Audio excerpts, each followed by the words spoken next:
All right, guys. On the count of 3, I need all of us to say our favorite Birdman that isn't Hal. Okay. Are you ready? Yeah. 3, 2, 1. Harvey Birdman. Michael Keaton.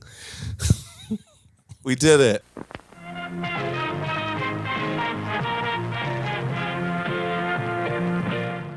Yeah, this is Full-Time Movie Fan Special Edition. 2 weeks in a row, we've got Hunter here. We're doing another Studio Ghibli. What's the? I think it's Ghibli. I think it's supposed to. I think it's the soft G. That was an early bit from. Is that soft or hard G? See, now I don't remember. That was an early bit from our first Studio Ghibli movie. It's Ghibli. Ghibli. Yeah. Like Max Keeble's Big Move. Oh, Michael, you just named one of my favorite obscure references. Thank you. Max Keeble's Big Move. Big Google is my name. Yeah. Yeah, this one's not a very obscure movie. This is very popular. but it is about big move. There's a big thing and it be moving. See, you remember what I said? Absurdist reference. For sure. We can bring it back around. Yeah, always. Man. Always. Yeah. Full-Time Movie Fans, we've got Hunter. You guys always go crazy when Hunter's here, and so do we. I am so glad that you guys go crazy. I'm still skeptical that the people in the viewers go crazy. Comments rave about you. Who are the comments, Michael? You? I'm one of them. Yeah. Well, is that a problem if it's us? It's not. No, thank you. Thank you for I love to be raved about. I just get embarrassed. Yeah. Also, in our DMs, they don't necessarily send them on the comments, but put in the comments if you like Hunter. But we also get our DMs are just overloaded with love for Hunter. Yeah, I love that. DMs Well, thank you guys. Receive on YouTube. Thank you to anybody. I'm not doubting your action. This is not a conspiracy theory. Thank you if you've been raving about me to any degree, soft or hard. Yeah. So our second Studio Ghibli movie, and the first one is continuing to get views every week. Ponyo. We did that one, which is a really. Jarvis and I were talking about this a little bit. I'm curious about because I haven't listened to or watched the Ponyo episode, but it's fun. I think we have fun with that one. Studio Ghibli, but Miyazaki in general is like. This is an accident that I'm here for this one. I didn't know we were going to do Howls when I asked to be on the weapons episode, but Miyazaki's really, really, really important to me. Maybe one of the most important directors to my sensibility, and he's on my Mount Rushmore of filmmakers in my lifetime. So I'm very grateful to be here for this.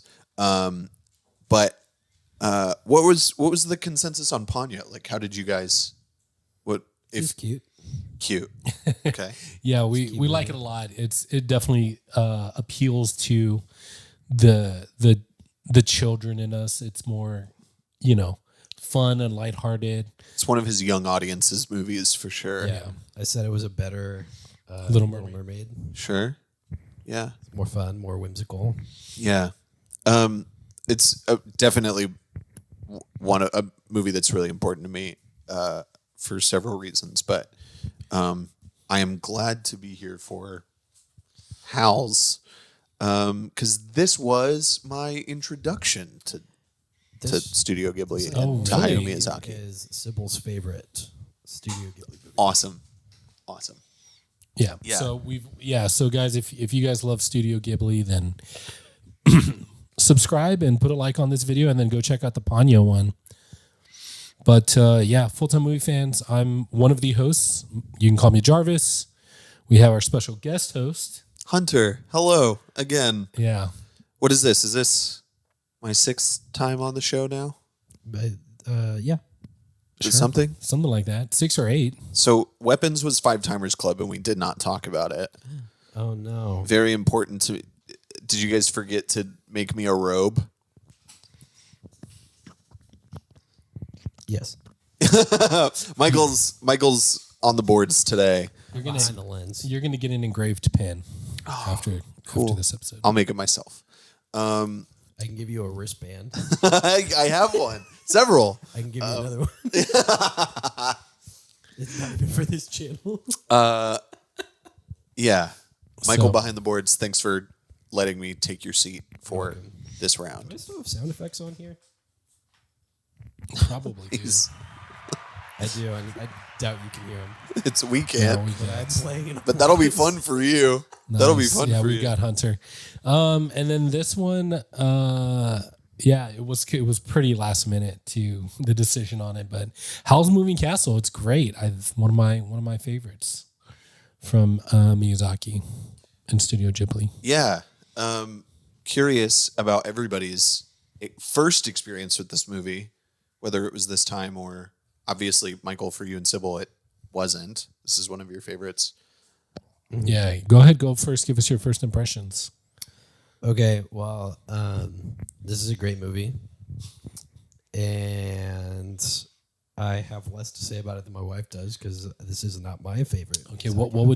would Sybil say about this movie? She loves it, and it's really good. Excellent. Does she Hold have on. I can settle this actually. Does she have a crush on Hal? Yes. Who and doesn't? And Sophie at the same time. Valid. This is like four. I was trying to think about like. Hello. Oh, We need. What is your opinion on Howl's Moving Castle? It's amazing.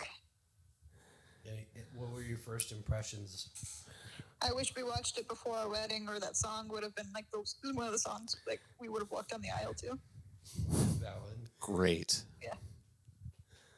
This is all really good stuff. Probably my first impression of it. I said this is the best movie ever. Roses.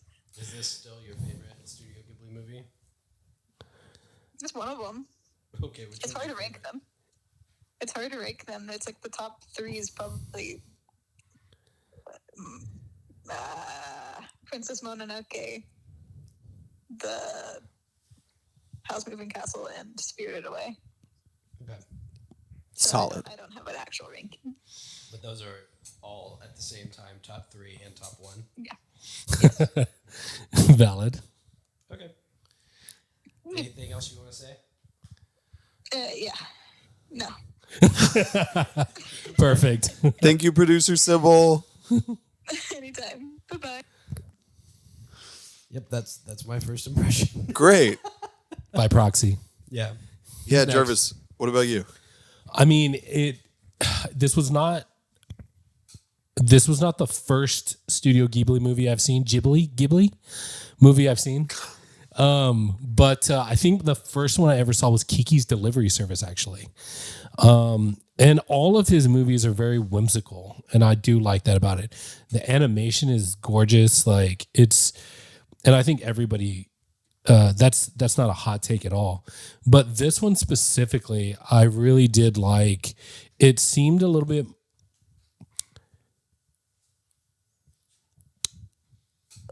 It's weird to say, but I want to say like linear, cohesive story. Like some of the other ones seem a little like all over the place. But I don't know. It was very beautiful. I really liked the characters. In the story, and of course the visuals are stunning as always. So that's it for me. Yeah, I always have like a little story about my first impressions. But this was the first Studio Ghibli I ever saw because I have such a clear memory of my older cousin Michael, who like helped culture me. No relation to our Michael here. No, different Michael.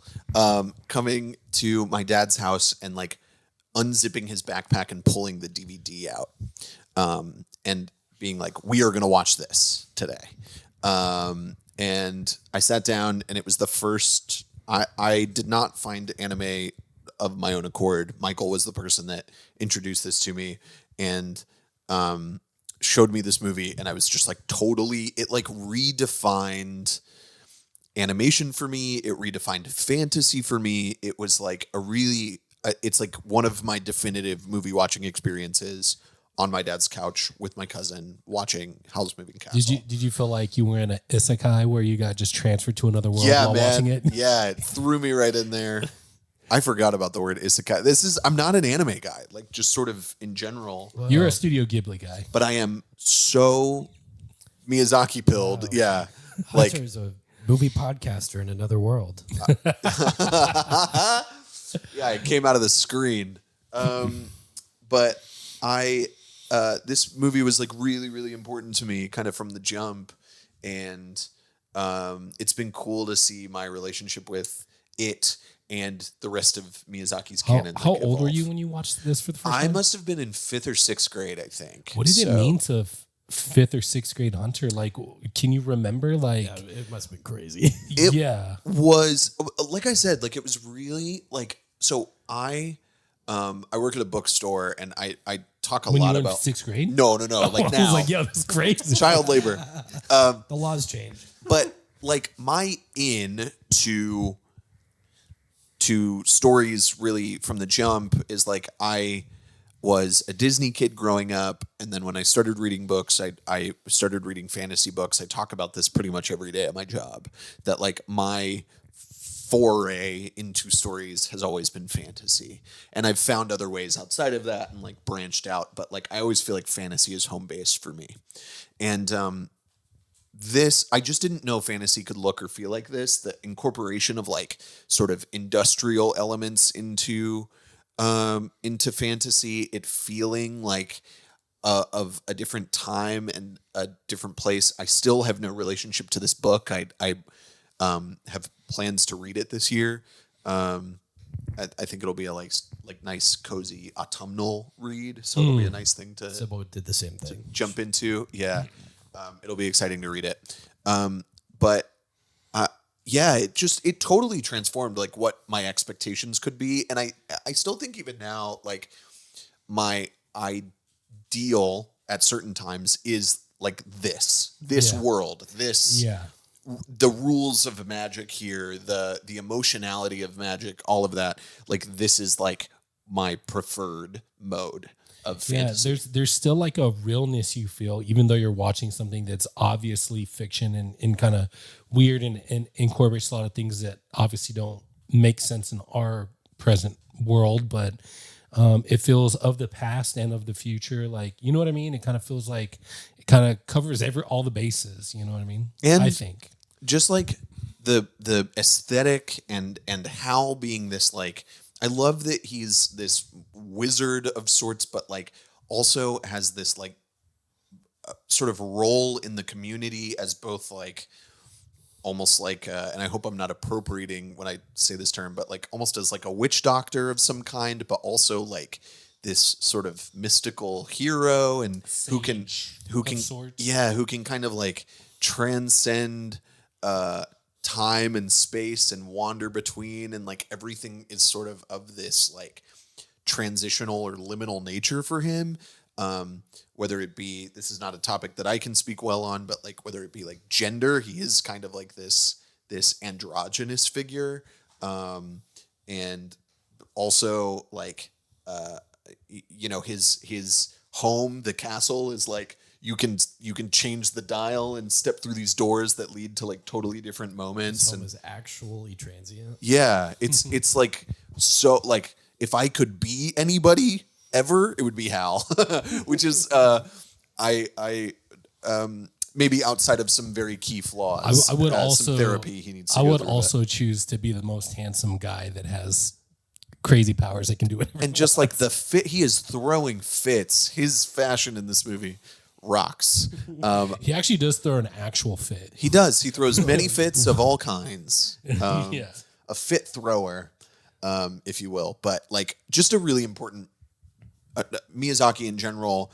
I think there are 7 or 8 of his films that like probably crack my top 100 movies of all time. He's a really, really important filmmaker to me, and that is not something that is rare. I think our culture as it is right now, people like go to Studio Ghibli and Miyazaki for like a very certain kind of They rotate out feeling. Of There's often. he's built a bunch of prestige around his projects and his works and his movies. Which is really interesting because if you know anything about him, he is not like a dude who is intent on like being appealing to the masses. Like he is not somebody who is like commercially minded at all. Which makes him so appealing to the masses. Yeah, he's like actually kind of a grump and is like very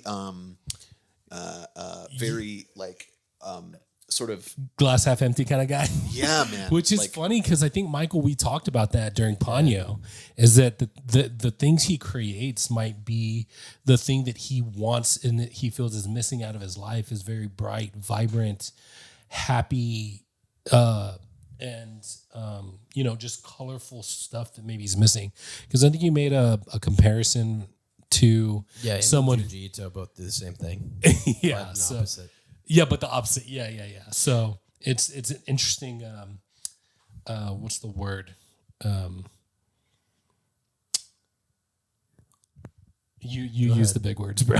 sure. Where he's expressing the opposite of what he feels like is like yeah, for sure. Well, and a counterpoint, I guess. What is really interesting about Hal, again, if I can frame the conversation before we get into the plot, is that I think you can frame whatever you want, Hunter. Hal is like really missing some like key pieces of what are usually staples for him, which is like childhood is like so big for him. This kind of like the childhood and their vision of hope and their vision of the world sort of being at odds against the harshness of the world. Yeah. And I sort of categorize Hal and Princess Mononoke of a piece, which are his two angriest movies, I think. Like movies where he feels quite frustrated with the state of the world and the way that we're interacting with nature or each other or whatever. Yeah. And despite this being at odds with like those other perspectives that sometimes feel like him sort of trying to hype himself up or creating universes where that don't have or that are competing against the actual vision of what reality is. This feels like reality sort of overwhelmingly encroaching into his space of like this like dreamlike space of like, which it always is sort of creeping in. Even in My Neighbor Totoro, like their mother is like really ill to the point that she's in a facility, but it's just at the edges. And it sort of colors the tone and the mood of that film, but it doesn't ever creep in to the extent that it becomes a problem. And here it is the problem. The danger is always looming. It's always on the way. It's right. He's interacting with it on a daily basis. He's not. Yeah. And yeah, so like I think without the children there, you notice this mostly in his films that don't have children, that the rage and the war and in the industry and all of this really starts to come in and dominate this movie in particular. Is it plot time? It's plot time. It's plot time.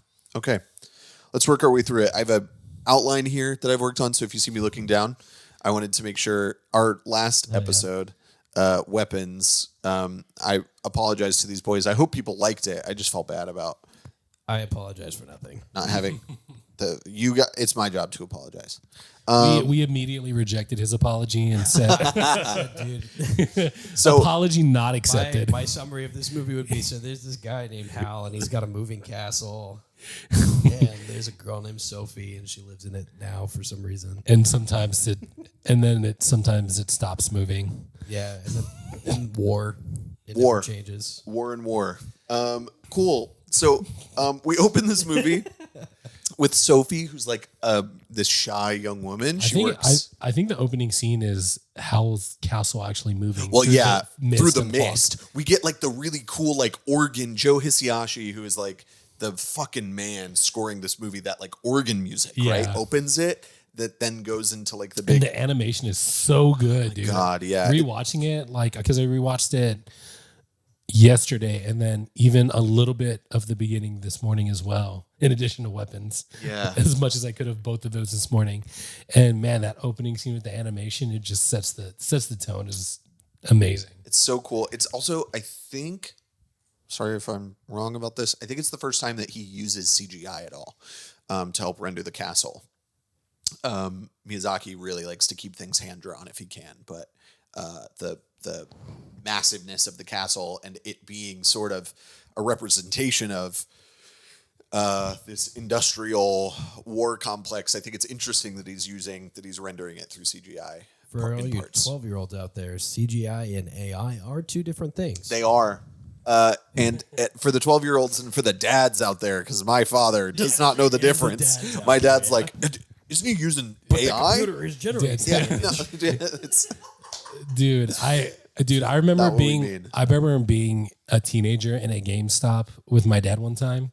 And you know how they just play demos of games just on the TV? Sometimes it's just playing. And it was a demo of, I think it was like a Madden game or a football game.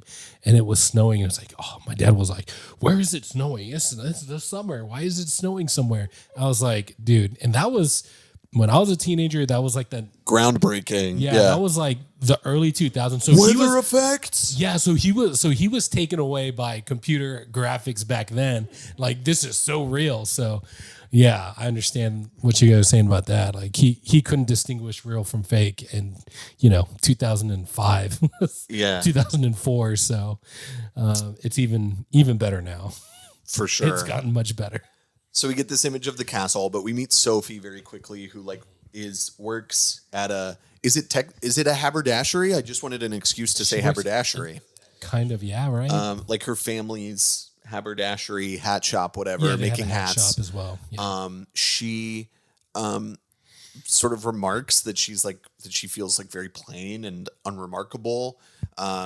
Everybody, the whole world is telling her the opposite of that, though. Yeah, people are like, no, you're Sophie, whatever, She gets hit on by not age appropriate military men. She is harassed by military men, and then very swiftly, I mean, we are probably 3 minutes into the movie now, saved by Hal, this like dashing wizard in this excellent drape, and he's tall and slender and hot and all of these things. And all the ladies want him, and all the men want to be him. Yeah.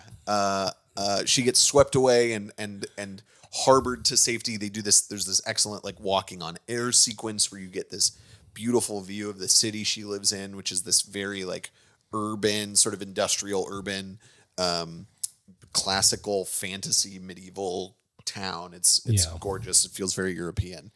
And then pretty quickly, Sophie is visited by Michael's going to go tend to some things pretty quickly. So you guys are locked on me unless I go man the boards, which I'm not going to do because I'm going to ruin something. I'm going to just keep playing applause, unfortunately. She's very quickly visited by the Witch of the Wastes. Very rude, by the way. So rude. She is she's rendered really... I don't even know how to say this nicely. She looks like she's melting from the very beginning. like, have you seen Spaceballs? Yeah, man. Like Pizza the Hut. Like Pizza the Hut literally walks in with this huge hat and actually pretty cool dress. She looks very, very fashionable. Very upper class. Yeah, very upper class. But she is... She immediately just starts putting down the hat shop and... she's like, oh, this place is so simple. Yeah, she's incredibly rude, clearly very jealous of everything that's happening there. And so she puts a curse on Sophie that probably jealous of Sophie's beauty even, which is why she does it, right? I think jealous of... You really got to lean all the way in here if you want to do that, Michael. Just to sit on my lap and get in frame. Yeah, jealous of Sophie, jealous of... I imagine, because she has a relationship with Hal, her attention, the attention that Hal's been giving her, I think she's jealous of the hats too, even though she put them down. Cool hats. The hats were really great. Look, I come from Louisville, Kentucky, the home of the Kentucky Derby, which in the first weekend of May every year is Hat City. I'm telling you. So anyway, Man, Sophie and her family should have opened up in Louisville. they should have opened up in Louisville. Make a killing I'm telling you, every year. they would have. Hal showing up to the Kentucky Derby, everybody'd be like, "Hello." Would have loved that. Or would have tried to get him out of there as quickly as possible. That's true. That's true. What are you? So Sophie gets turned, boom, into an Go back to where you came from. old woman. Suddenly she's old and she's like disgusted with herself. It sucks. And so, but she I can't. wanna make a note. I feel like, to be honest with you, she handles that very well. Yeah. like I much better than I ever would have. If It I is- just suddenly aged by at this point 40 years would probably do it for me. Her reaction to it is pretty mild, actually. Like, Oh gosh. oh no, like it really amounts to that. Like, and so she leaves because she's not going to be able to convince anybody that she's actually Sophie. Nobody will which believe is her. actually this a smart move because no one's going to take her seriously. And while she's like climbing out into the mountains, she meets one of my favorite characters in this thing, and one of the best names ever, Turnip Head, who is this living scarecrow that's like following her. He is great. He's awesome. Just like, what a cool design. And Almost as cool as his name. then Turnip Head guy like takes her to this castle, this like strange structure. And we just start getting a ton of character introductions. We meet Calcifer, the like living flame inside of the castle's hearth, who's like very. If there's one thing about Calcifer, that man's got gripes. He's got a bone to pick. He is a very Hey, grumpy fire. he's pretty hot too. Foreshadowing. It's true. It's true. And she just kind of decides, like, right, if I'm not mistaken, she just kind of decides, like, oh, all right, I'll stay here and, like, help out with the household. I'm old. It's gross in here. It's gross in here. I should be living in a big castle by myself, old, with a fire demon or something, and a dude named Turnip Head. Yeah. And then she meets like Hal's young apprentice. I believe this is before Hal even shows back up to the castle. The little boy. What's his name? Oh, I'll look. Thank you. And all the while, there's like all this other stuff happening, right? Like there's Is this Markle? Markle. Yeah, Markle. Meghan Markle. Oh no. It's like German, or Markl or something. Yeah. It's spelled, yeah. So, It's Christian Bale as Howl. yeah, dude. Yeah, you didn't know That's that? crazy. Yeah, man. The voice cast for this is great. I mean, Josh for all his movies, they get. Hutcherson is Markle. Yeah. And Billy Crystal is Calcifer. I mean, Yeah, like that was- unmistakably. that was Yeah. very obvious. That's which is my Incredible. favorite performance in the movie. Incredible casting. And who's the Witch of the Wastes? It's somebody really cool. Lauren Bacall. Lauren Bacall. So like this is one of my favorite stories is that Miyazaki was largely uninterested in coming to the premieres of his movies here in America. in America. He just like, I mean, this movie is really an indictment on the American military-industrial complex in a large way, and the war in Iraq. But He probably would feel the same now. oh yeah, I think he largely With feels current- the same yeah, now. probably Yeah. But he then he found out that they got Lauren Bacall for the voice dub, and immediately was like, "Get me a ticket to America. I'm gonna go meet Lauren Bacall," and had himself sit next to Lauren Bacall at the premiere. Of course. Yeah. Lauren Bacall, famous old Hollywood that's the actress, move. just like an incredibly beautiful, stunning woman, titan of the. Is that the first one we're putting on Hunter's list, Michael? Put it on the list. Are there lists? I don't know this lore. I'll give you the lore, the very, very quick lore for all the new full-time movie fans. Jarvis has this innate ability whenever I'm waxing poetics about a movie to just stop in the middle of everything and go, yeah, and Scarlett Johansson's kind of hot, right? Just start putting them on the list. I don't know if anybody else noticed, but this is a beautiful woman. Yeah, sure. Nobody's mentioned it yet, but we're all thinking it. You know what? Hot take. Lauren Bacall, very beautiful. Anyway, just start listing. Yeah, them that's off. what he put the list together. That was the joke he made when I mentioned Regina Hall, even though she's. In oh, her 50s, I being see. very- Put it on the list. Yeah. Put it on the list. Yeah. So then, in the background of all of this, we learn about like this war that's ravaging between the kingdom we're in and another kingdom, right? I'm trying to remember exactly some of the like the politics of the way this movie works is a little lost on me, to be honest with you. Spend a little time at the other kingdom, I think, right?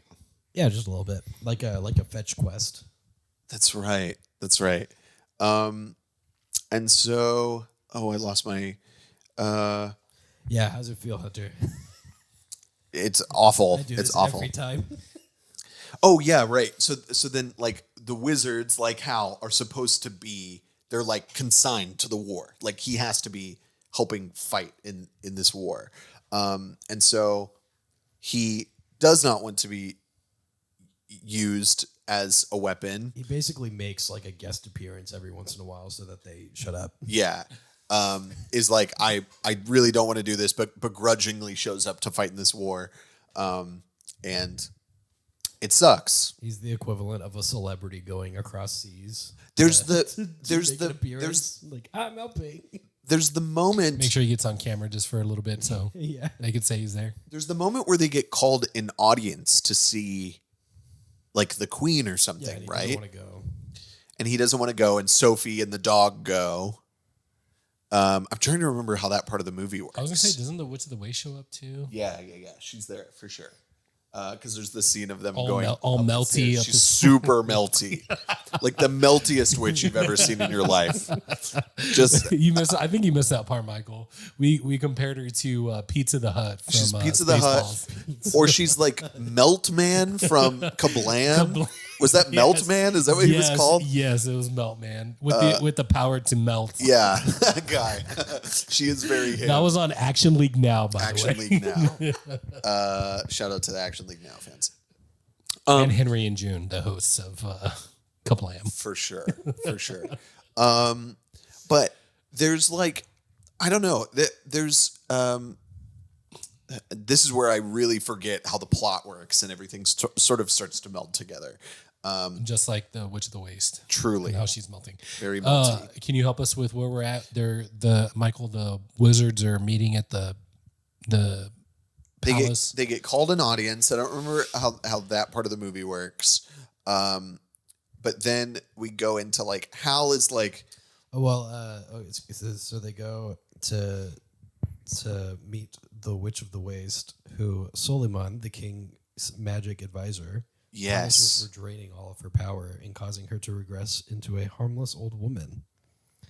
That's what happens there. Okay. And then Soliman tells Sophie that Hal will meet the same fate if he does not contribute to the war. And so Sophie protests, and the witch's spell temporarily weakens and turns Sophie back to a young, beautiful woman again. And she's got like silver hair. Yeah.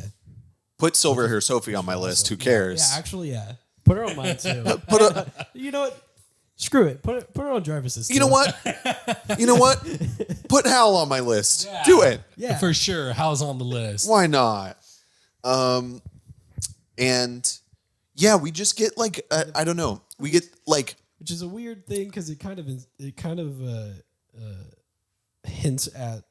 It's supposed to be that Sophie, when she feels powerful and like herself, turns back into her true self. But what it kind of makes it feel like is that whenever she has the hots for Howls, she turns back into a beautiful woman. Which is not a great, but it's whatever. It's fine. Does that pass the Bechdel test? I don't know. I don't know. The Bechdel test is so... Well, I guess they didn't pass the Bechdel test in the first place because No. the whole conversation's about Hal. Truly. But the witch loses her powers, and then Sophie like goes out of her way to, and there are many instances of this in the film, but like Sophie goes out of her way to like take her under their care and brings her back to the castle, right? And so then let me see. This is where Hal turns into Harvey Birdman. Oh, huge bird, huge bird person. freaky bird. Bird Howl's so cool. Put And him on the list. Put Why bird not? version of Hal. you know Hal what? on If the you're a list. bird, you're on the list. You're on Hal's list. If you've got any kind of feathers or plumage, you're a target. True. But we sort of like get this like reveal of Hal, who is like so cool. He's like this enigma at first, and we get this slow reveal of like Hal's frustration, his vulnerability, this burden he's bearing of like being this burden, if you will. That was for Jarvis. I gave Thank that you. specifically to I Jarvis. appreciate that. I liked it. Of having he's being used as a weapon. Sophie is like gaining more confidence in herself all the way, and she sort of discovers, when does the valley get unveiled? I mean, we are not even close. We're not even close to that. Much later. Okay. According to this, we're not even close. Yeah, I mean, we haven't even talked about the scene where she cooks the food, which is everybody bug. loves that. Oh my god, the She food's cooks- so good. yeah, she cooks she bacon cooks and eggs. breakfast for everybody. With a bug. The bug? The peeping bug. I don't remember the bug. Okay, so. Why is the bug getting deleted from my brain? Okay. I'll just read this paragraph and it'll hopefully jog everyone's It'll memory. catch us up. So Sophie learns that Hal transforms into a bird. Yeah. And then, which each time he does it, it makes it more difficult for him to turn back into a person. So she fears that Hal is preparing to leave them as his remaining time as human is limited. He returns to interfere with the war again. Sophie's mother, under Solomon's control, arrives and leaves behind a bag containing a peeping bug, which under Solomon's orders. The former Witch of the Waste discovers it and destroys the bug by tossing it into Calcifer, but that That's makes right. Calcifer sick. And he's unable to protect the castle from being discovered because he's weak. So, and Sophie's mother says Sophie can live with her again, but Sophie will stay with her new family. And then Sophie turns back into a young woman again, just as the city's getting carpet bombed. Yeah. The planes in this look so crazy. They're so imposing. And let me see. I'm going to look on my notes what I have down Go here. ahead. So then Sophie discovers at some point the story of like Hal basically discovers that Calcifer is like the keeper of Hal's heart. That Hal like gave up his heart to Calcifer, and that his heart is like powering Calcifer, powering the castle. Like it is the engine for all of this stuff, this world that he's created, right? And their lives are tied together, Hal and Calcifer's, right? And Sophie's. Yeah. And so And Markle's just there. this is her discovering the valley and the house and like uncovering this whole Yeah, now we know the story. valley. Yeah, and she everything. she visually sees his backstory. Yeah. Which is it's animated so well and so beautifully. And then she like restores his heart, and releasing Calcifer, but Calcifer gets to like stay alive and hang out with them still. Like He turns into a fairy light, like from Zelda, the little fairy. Yeah. Oh my god, yeah. The Hey. lights are so cool. Hey, Calcifer's Canonically a pixie. Calcifer's the freaking man. And then it's also revealed that Turniphead is the prince of the other kingdom, yeah, who was like transformed. by a kiss from his. What did they say it was from his? Oh, let me see. I don't remember, but Sophie kisses him. And Yeah, turns it him was the back. kiss. Yeah, the kiss from someone special or whatever turns him. Yeah, she kisses him on the cheek. Yeah, and True love's kiss. 'Cause Yeah, it is true- true love. because true familial love, Yeah. Turnips him back to which who he is should great. Hal and That was a Sophie good try, do not Travis. have a That was a good harem. try. They're what? I said it was a good try, Jarvis. I heard. be. Okay, yeah. And so then, yeah, Sophie's curse is broken. She gets to retain her youth, but then she keeps her silver hair. Howls' curse is also broken because Howl's he curse was also a bird broken. and is no longer a bird. He gets stuck being a bird for a moment, and is concerned he won't go back. And I hear every breath, Jarvis. Oh, sorry. and then My sinuses are it's just a lot of blockage. okay. and there's like and then there's like this happily ever after element, where Sophie elects to stay with Hal, and they have their own little like found family in the castle that they get to live with, And the war ends. and the war ends. That's true. Yeah, because Turnip goes back to his family, and the dog also is part of the royal family from the other kingdom or something. I thought Howl was the dog. Wasn't Howl the dog? I don't think Hal's the dog. Bro, what movie did you watch? Here's the thing. Here's the thing about Howl's Moving Castle that I wanted to say that was going to make, again, for the second time, the plot hard to recount, is that I have seen this movie so many times. It is a movie. It's one of my sick day movies. It's a movie I throw on in the background to just like ease me. There's something about the aesthetics.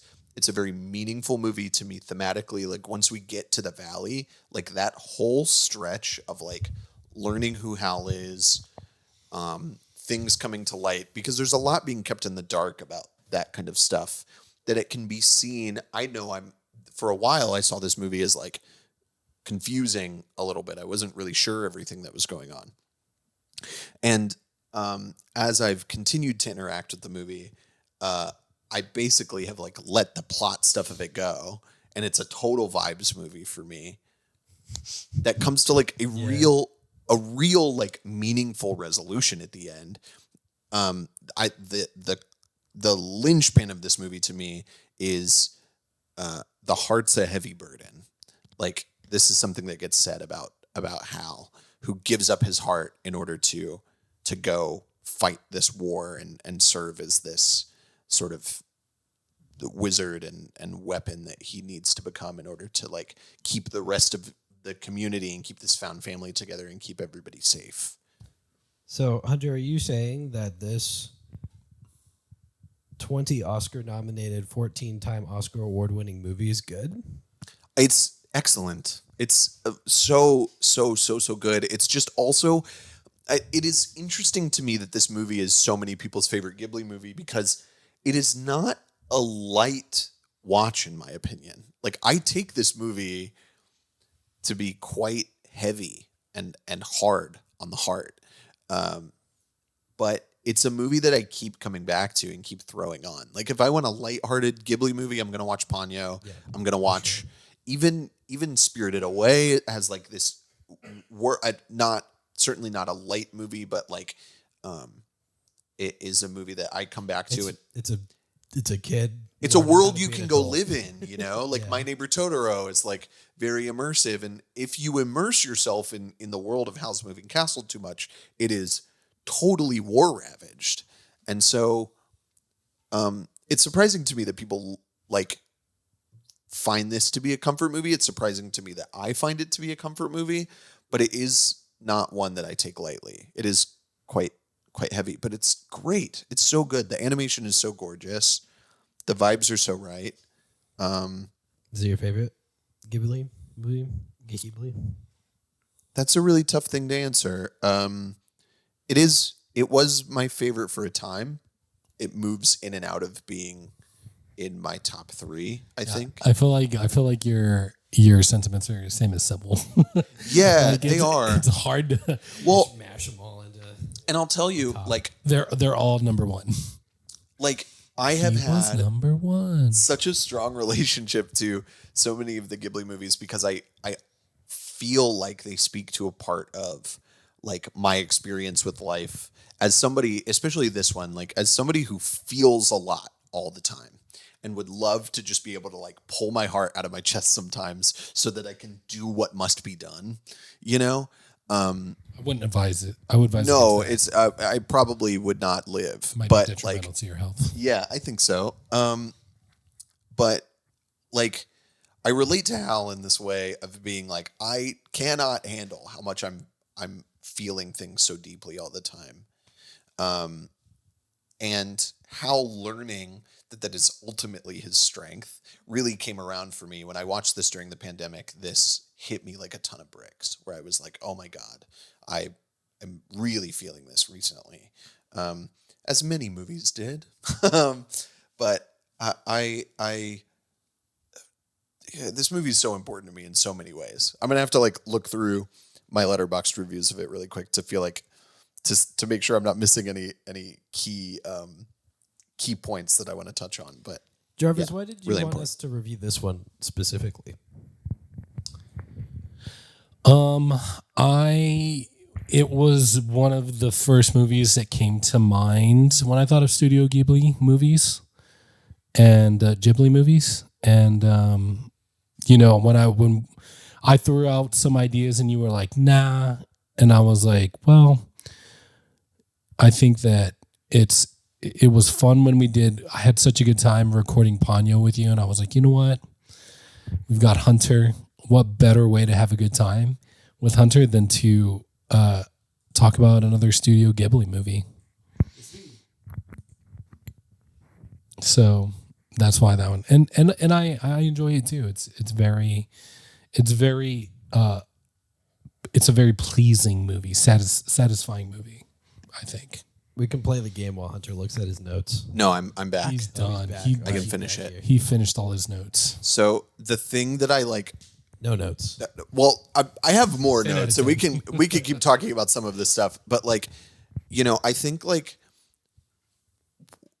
the closing to something I wrote, and I still find this to be true. I think this movie is about what the weight of your heart is in a world that is increasingly harsh and Increasingly heartless. yeah. Having a heart in a heartless world is very difficult. Because the war that is going on is because of the disappearance of this prince, right? And that how Hal uses his heart and how he is convinced that it is an asset is in like gathering. I mean, it's like literally his heart is at the core of this castle that he has, Protected. It's protected and guarded, and he won't share it with other people, and won't allow it to live in its own world. Again, like the Ghibli movies are sort of elusive in this way. They are meaningful in the way that fairy tales are meaningful, as these grand allegories that can kind of stretch into all of these expanses using a lot of different symbolism. But like I just think it's such a powerful movie about how we use our heart, and that the heart of this other kingdom is being used for violence and grief to return the prince. And when the prince gets returned, the war gets resolved. But Sophie is this like beacon of like how hope and kindness and confidence can like sort of help resolve these things. She is the innocent in the piece, one way or another, and it's affecting everybody, right? It's affecting like people older than us. It's affecting kingdoms. It's affecting children. All of this. So yeah, I don't know. He is clearly so frustrated and listless, and this movie feels like it doesn't have an answer. And the only answer he can come up with is like, can we just like figure out how to be kind, like ultimately. Kind of like Ki Kwan's character in Everything Everywhere All at Once. Yeah, it totally feels like that How monologue. do you, It's the best. Yeah, where he's like, you may see it as weakness, but being kind is how I fight battles. Yeah. And Well, it was very and the line in that movie that makes me cry so hard is when he's like, I don't know what's going on all of the time.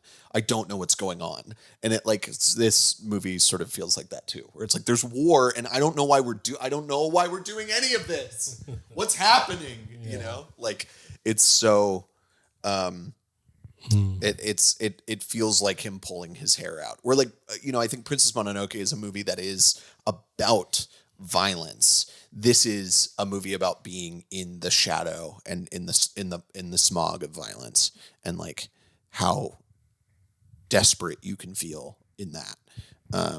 I'm really selling this as like a lighthearted, fun movie to watch. It is fun to watch. Question It's just for like the room is heavy. Howl a draft dodger?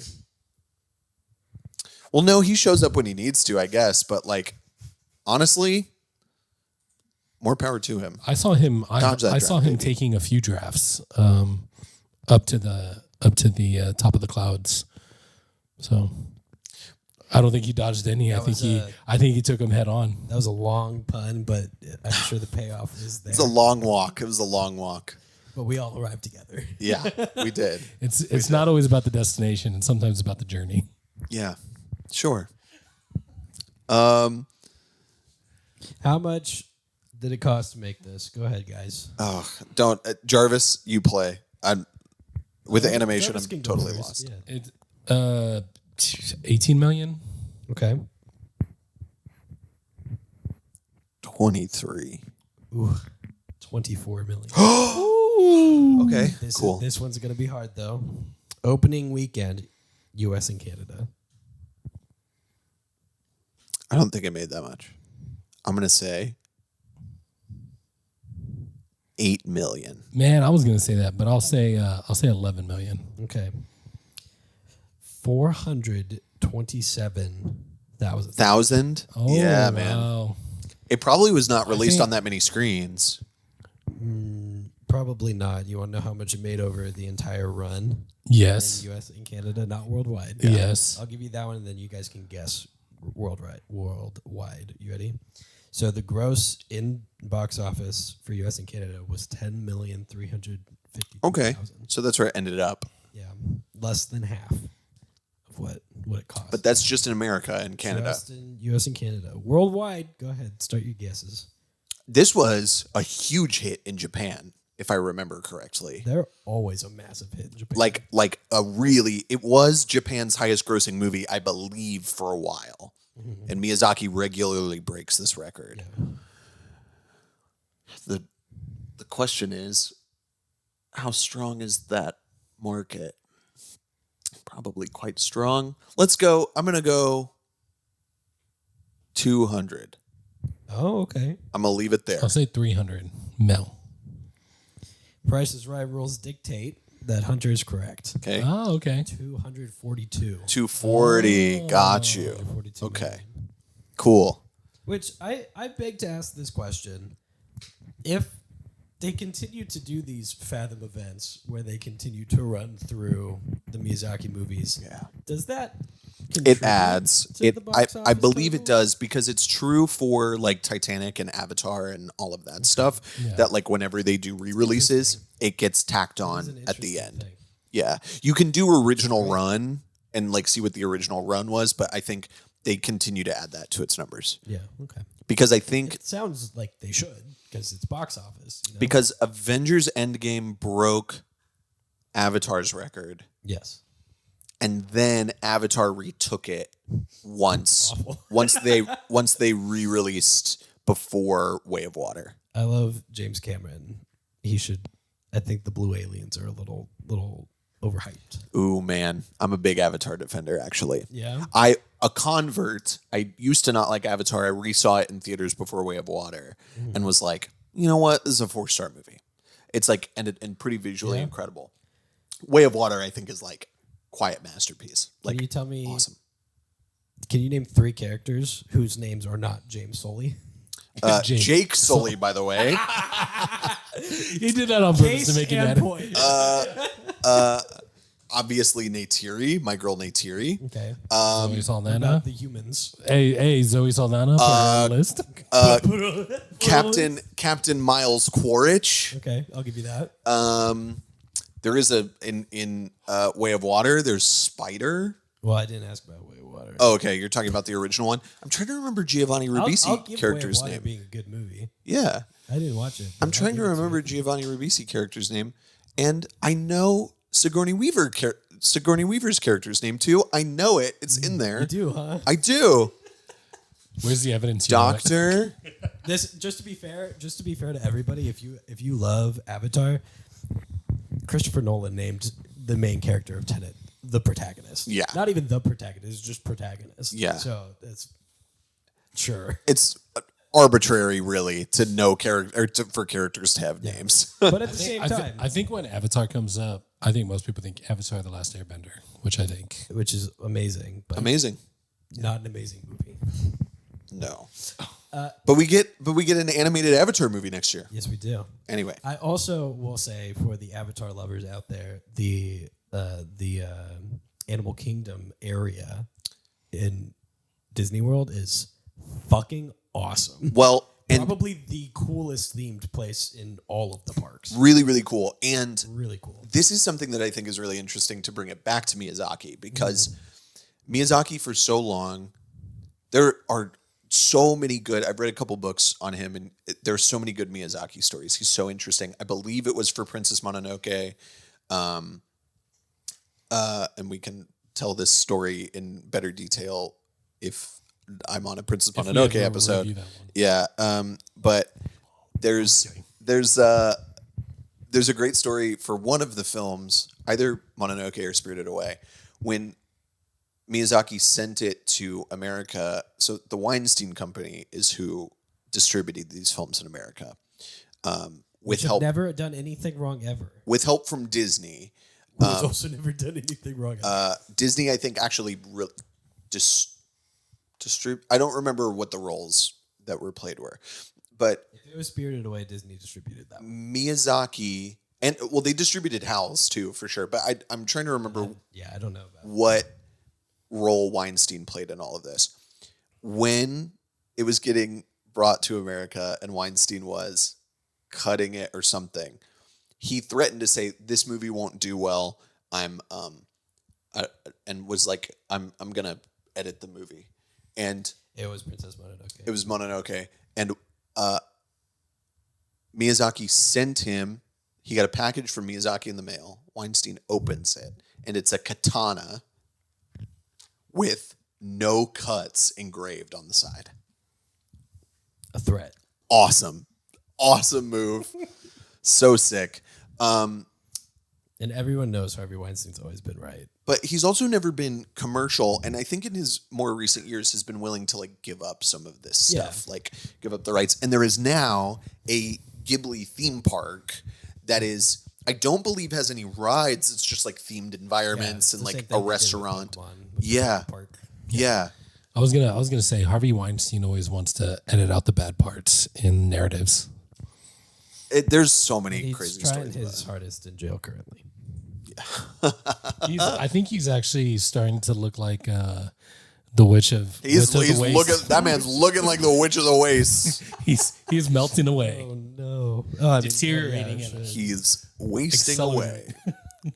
Good. Can't wait for that biopic. But there is like a scale model of Howl's Moving Castle at this park. Like you cool. can visit it. It's so cool. You And can go inside his house. I don't know if you maybe can not go in. that I That'd be think it might be cool. a That would be statue, cool. but That'd you be might be able to awesome. go in. I don't know. Do they feed you like thick cut bacon and eggs? Oh man, That'd be amazing. I with need bread a and Howl's cheese. breakfast so bad. Yeah, I gotta get on that. cast iron. I've been doing some intermittent fasting, and so I haven't been eating breakfast. But like, I'd break that rule for some thick cut bacon Yeah, and over easy eggs. I think the sunny time side is up. you're the- where we're at right now. You're allowed to Let's go, eat brother. Let's go. thick cut bacon and eggs. Oh man. Sonny's is down the street. All right. New brunch place. But to bring it around, I love this movie. It's I've been buying the Ghibli Blu-ray steelbooks. They're so gorgeous and they look so good on a shelf. And would you recommend? I would recommend People it. do that? I would recommend it. The disc transfers are really great for these movies. Good in sub and dub. I love the dub cast for this movie. It's one of the better Ghibli dubs. Yeah. I think for the most part the Ghibli dubs are pretty good, but They're this crazy. yeah, Always. I think there's only one or two ones that I don't love, but like this one is really strong. I love the sort of like steely Christian Bale, the sort of mumbly thing he's doing here with Hal. I think it's awesome. Everybody's so great. And yeah, we mentioned Billy Crystal as Calcifer is like key stuff here. So good. Yeah, this time when I rewatched it, I actually rewatched it in the sub, in the Japanese Yeah. voice because Always recommended. I'd never seen it. I've only heard the English dub, and they're both like you mentioned are great, phenomenal. So Yeah. Oh, and I too recommend. I mean, owning the whole Ghibli collection. Yeah, I'll third that. Buy the catalog, baby. The whole catalog. They look great. Look, it's like an undeniable truth at this point that any Ghibli movies any like up to like 2010 Ghibli movie is a classic. Yeah. And Yeah. so you should have it. You should watch it. You should enjoy it. You should put it on a rainy day or when you're not feeling well. And any of them. And I will say something that Mononoke and Howls, to me, are like the two real keys for like the kinds of movies that Miyazaki's making now. The Wind Rises and The Boy and the Heron are very complicated movies, and I argue that he has only gotten better with in his age. And his movies, The Wind Rises and Boy and the Heron are maybe, I think Boy and the Heron is easier to watch than The Wind Rises with regularity. But they are more dire movies in the same way that Howls and Mononoke might be. And their fantastical elements are sort of dialed down a little bit. But he's like only getting better and only forced to get more collaborative now that he's getting older, which is making for interesting movies. And he keeps retiring.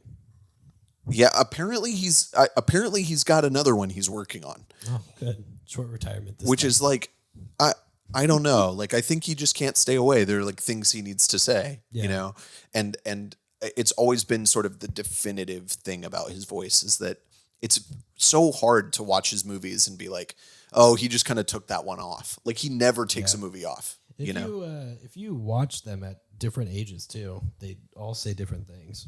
For sure. Like, For sure. Like as a kid watching this movie, you'd see the cool fantasy aspect and the love story. As an adult, you see the commentary on getting older and feeling responsible for yourself and the others around you. And this movie now, it's so much about agency and about like responsibility and like how do we even ourselves out across like what is required of us by society and what is getting old. Yeah, for sure. Yeah. For sure. Anyway, thanks for having me on the Howls episode, guys. Glad I got to talk about it a little bit. Yeah. Great movie. Thanks for being on here. Always. I love being here. Wouldn't have it any other way. Yeah, baby. Except for all the episodes that we do without you. That's fine. You guys got a real operation here. It rocks. We're going to talk about his favorite movie next time and tell everybody why it's awful.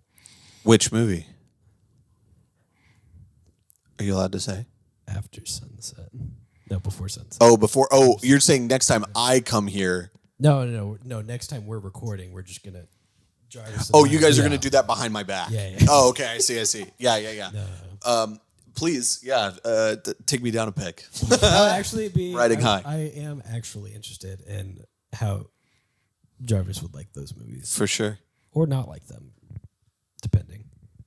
Very important movie. We talked in depth about it. We did. You and I. We did. Where did that get released, by the way? Has not been yet. Okay, cool. And a full-time movie fans exclusive. I may or may not have lost the second half, Oh no. but the first half's still really good. Cool. So Great. Well, unfortunate. it is what it is. Release the first half. That's great. Release the list. Yeah, Release- I'll do it. Yeah. Only on the Enda YouTube channel, I will release the list. There we go. Finally, we've been waiting. Do you want to outro us, Jarvis? Or are we just gonna sit here and riff for another 5 minutes? I love riffing. Good. I'm a Have you riffster. seen before? It's the before. The Before trilogy. This is before. Yeah, Sunset, Linklater. Before Sunset. No, I've not. Before Midnight. It's the last one, which I've seen The Nightmare Before Christmas. That's not a part of it, but it does say before. Before the Nightmare Before Christmas. Whoa. I saw what's that movie? Land Before Time. No. I have seen that one. The Dude Before trilogy. The Land Before Time. Nightmare Before Christmas. A third one. Yeah. No, I was gonna make a joke about one of the Christian Jesus movies. There was several of them. What's it called? Do you know what I'm Passion talking of the about? Christ? No, not that one. They've made There's like more? 4 of the movies. The Nativity Story, Oh, the one that's currently The Chosen, No, it's a movie. Bible Man, the movie. Bible Man. Whoa, dude. I've been going through a lot of this kind of stuff. There's this movie really coming out in early radicalization. Howl's Moving Castle was like early radicalization Yeah, for for me. sure. For sure. For It like sure. planted some seeds Yeah. of several types. Jarvis Because, is- media never talks about current events or politics. Not or- at all. Nothing. They never- You know what? And you know what? They shouldn't. And you know what? I really think movies should be more like Miyazaki movies, just like not making Yeah, any just for kind of kids. commentary at all. For kids, peaceful, kind, like just not don't stop politicizing I agree. my films. I agree. I want milquetoast, cartoons. You know what happened to Disney? Yeah. While I'm at it, Jarvis, you really got to break this up. You really got to I'm break gonna take the Buy me some more time. I'm I'm trying gonna to figure take the this rip. 'cause, This like, is very important. It's very important for Jarvis to find this. The podcast cannot end without Google is keeping us hostage at this Yeah, I'm point. sorry. You know It's another not. Ethan Hawke movie Jarvis loves? Predestination. Wow, never seen it. I Really? love Ethan Hawke. Hey, by the way, Can I- maybe can my I just favorite say, working actor. Jealous of you. It's not. But Jarvis likes that movie. It was a weird movie. But- it wasn't bad. No, It was it's weird, it's though. yeah, it's a movie that is it's one of those ones that it has more impact before you've seen a bunch of movies that are just exactly like it. Sure. Yeah. Yeah. Have you So- seen Primer? I've not seen Primer. Okay. So watch Primer first and then watch Predestination. Okay. Otherwise, Predestination will be pretty good. Okay. So if I want Predestination to be bad, I should watch another movie first. For sure. Can you say that with Howl's Moving Castle? Is there another? You know what? In the rich canon of Moving Castle movies, Yeah. Howl's really got dampened by Jack the Giant you- Slayer. You know, James and the Giant Peach, maybe. don't If you've ever watched Castle, that has nothing to do with nothing to Castle. do with castles. And you know what? Screw them. I showed up for some castles and Yeah, I you got put Castle there, a castle. and you put someone's last name as Castle, and you think that's good enough. Doesn't do it. Does not do it. Does not do it. It's like House. Where's the house? Where's the house? It's a figurative house. Really? I bet it all on the house, and the house was not there. Yeah, no house. The house always wins. Extreme Makeover House Edition. It's just Now we're Hugh just Laurie. saying stuff. Can Just we end the Hugh Laurie and episode? Drag. House of Hugh Laurie and Drag. Extreme Makeover Home Edition. Oh, Thoughts? good. You know what? They should bring House back just for that. that. Just for Very that. good. House Did of you find what Cards. you were looking for? Hugh Jarvis? Laurie, I need to stop. No, I need you to stop playing jazz and come back and be Drag House. Yeah. Drag House. Drag the house. House the Drag Queen. That's the drag. Can we end the episode? Yeah, here we go. Same I'm show, lost. It's just a drag. Yeah. You should edit like this could be like the bonus footage like on an album where you think it's over, but it's still playing. This is the and then there's like secret. 5 minutes, and then Oh, it goes man. back into another song. Title of the show bonus track. Bonus track. Yeah. It's good. Oh, God's Not Dead. 15. Because they keep making them, and it's like, oh yeah, God's God, not we dead. really got there. God's not dead. They're- I'm so glad we God's got not there. dead. 15. I'm so glad. Even more undead. We extended the show. They're eventually gonna get to a God's Not Dead where it's just a zombie movie. God's not dead. Forever alive. Is God dead? This one really asked if God was dead. It like did really wanted actually, to yeah. interrogate the question if God was dead. For real. And I think that was very brave of them.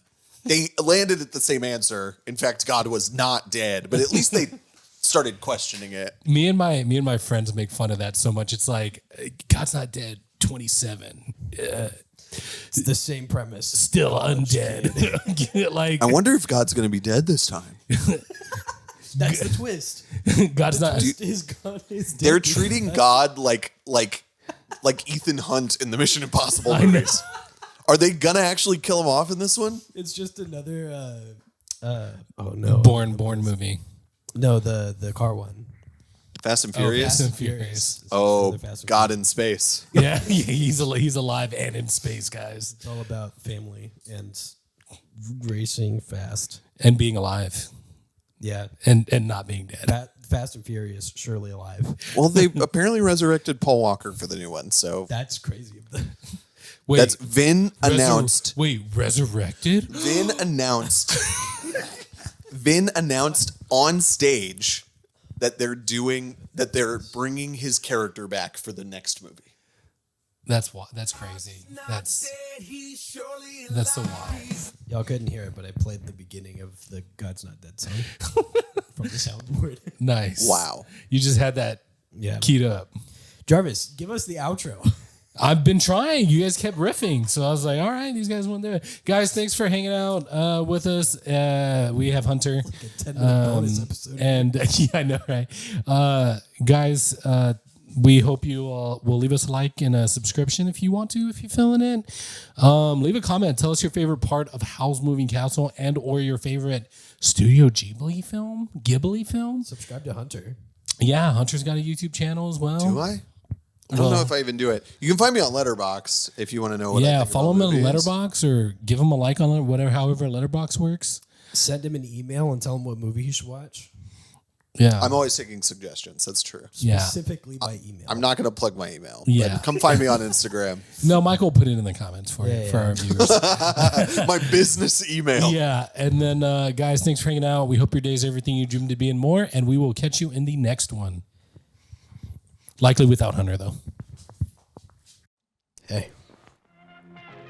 You look good over there. Look real good.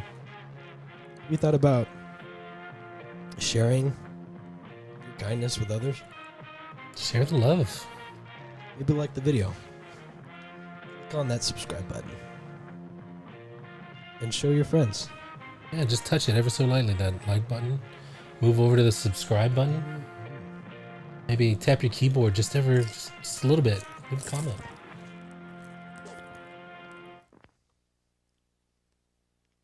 Bye. That's it.